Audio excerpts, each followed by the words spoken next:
Mr. Speaker, I'd like to thank the Honourable Peter Dam for confirming that this bill is a direct result of the confidence and supply agreement between United Future and National Act Government. That explains a lot.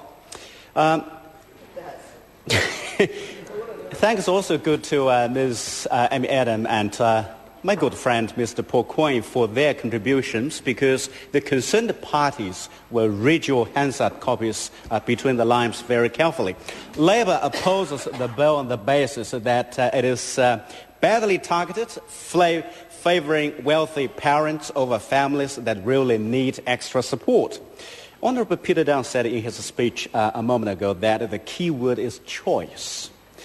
If it is the case, the choice taking his government's budget this year, for example, is from a genuine tax switch to tax swindle. On the 1st of October 2010, GST rises by 20%, while New Zealand taxpayers earning in the top 1% will benefit from 15% of a 14.3 billion tax package. A third goes to top 5%. People in the middle and bottom will go backwards after inflation. That's their choice. The Honourable Peter Dam also mentioned about the Working for Families scheme. Taranaki Daily News published a very good opinion article on the 6th September 2010, and I read it out. Since individual tax rates rise according to a person's total income, a single income family currently pays more tax than a family with two people earning the same combined income.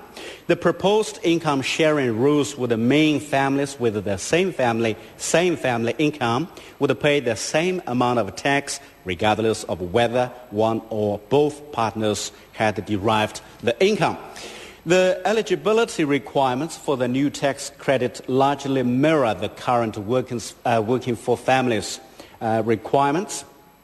Around 60% of the families that would qualify for the new income sharing credit would also be recipients of Working for Families tax credits.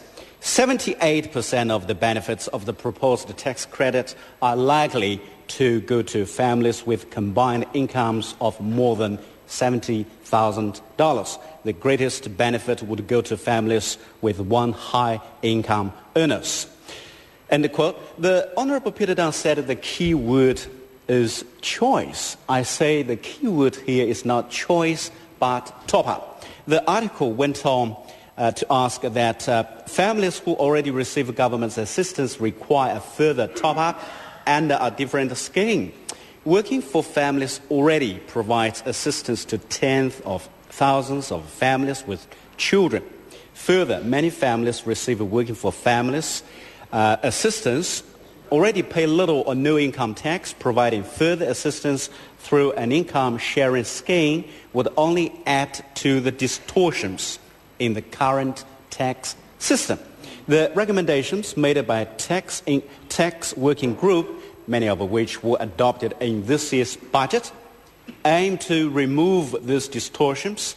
An income sharing tax credit would add complexity to the system and introduce another level of distortion. So the keyword here for the National and Act Government is confusion. The other area that the National Act Government got confused is that they seem to be happy to provide further tax relief to working families with children at the expense of single people, families with no dependent children, sole parents, and families where the partners are not in work. The fact that the same level of benefit would apply to a family with one child as to a family with 5 children seems to be very, very confusing.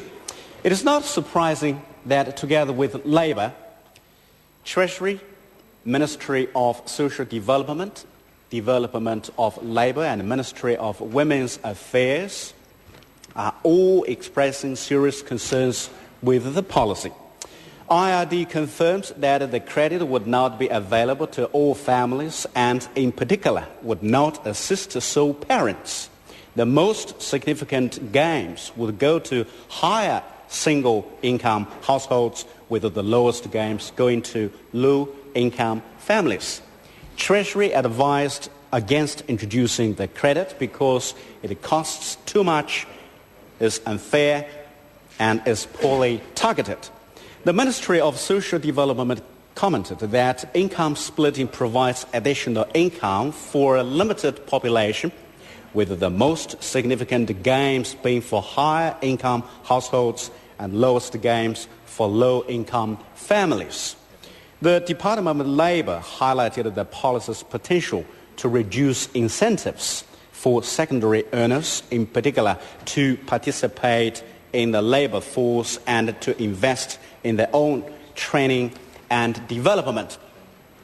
The Ministry of Women's Affairs pointed out that by increasing effective marginal tax rates for secondary earners, who are mostly women, the proposal would encourage partners to have specialized roles, discouraging women's participation in the workforce and increasing their share of unpaid work.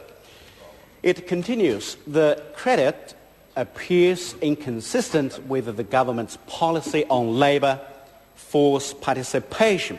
The ministry also considered the proposal to be unfair to sole parent families. So the key word here is inconsistency. Finally, in the Bill of Rights report, the Attorney General concludes that the bill limits the right to be free from discrimination, and that limitation cannot be justified under the Act. So, Mr. Speaker, the key word here is discrimination. Thank you very much. Call Simon